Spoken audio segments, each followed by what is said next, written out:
Let's discuss this, shall we? So this here is from Don Dunphy's review of his workplace injury file.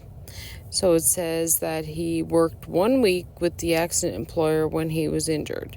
His net weekly earnings were $315.26, giving him a compensation rate of $283.73.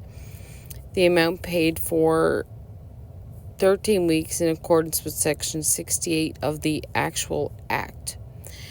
Following 13 weeks, Mr. Dunphy's annual earnings were obtained, and these showed a weekly rate of $192.64. Since his annual earnings were less than the minimum temporary total disability benefits currently being paid, Mr. Dunphy, following the 13 weeks review, has been compensated on the basis of his full annual earnings, again in accordance with the regulations. Now, if we discuss regulations, let me get what it says online about writing a regulation and whether or not that regulation is legal or written properly. So if you read here, it says a regulation is usually more specific and prescriptive, providing detailed guidance on how the provisions of the Act should be implemented in practice. The calculation of earnings dates back to 1983, which is when the Injured Workers Act was originally created.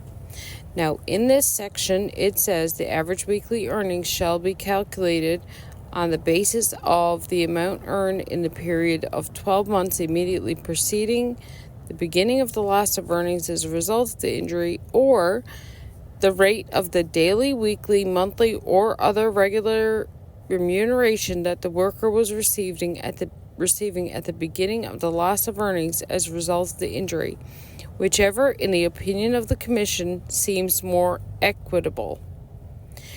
Now, it has to be more equitable in not causing unfair results for the injured worker. So in Don Dunphy's case, it would have been more equitable for him to have continued to receive Section B, which was the rate that he was receiving at the time of injury, not the 12 months preceding. A regulation that would properly outline this section of the Act would have been to ensure that the injured worker never receives a lower amount based on the equitable decision part of this section of the Act. It would have outlined that the rule of thumb was to always go with the higher amount, and that unfair results were not to happen. I'm not exactly sure what the regulation was, but from the looks of it, the regulation appears to be misleading this section of the Act and causing unfair results that are not equitable for the injured worker. So I would have argued that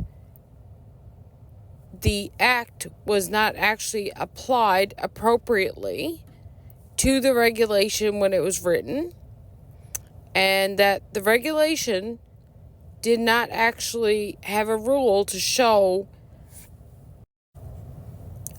the very specific and prescriptive detailed guidance on how the provisions of the Act should be implemented in practice. Now, there was a story that I came across about Don Dunphy and the fact that the decisions on his file were in accordance with policy at the time, if memory serves me correct. So if the regulations were not properly in line with the act, the regulations were incorrect and misleading and causing misinformation and mistakes to have happened that did not line with the appropriate provisions of the act itself. So, how did this happen? And how did the person reviewing Don Dunphy's file miss that?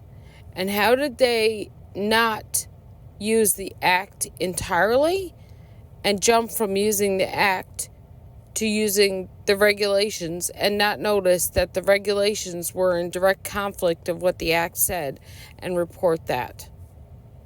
Tell me how that happened.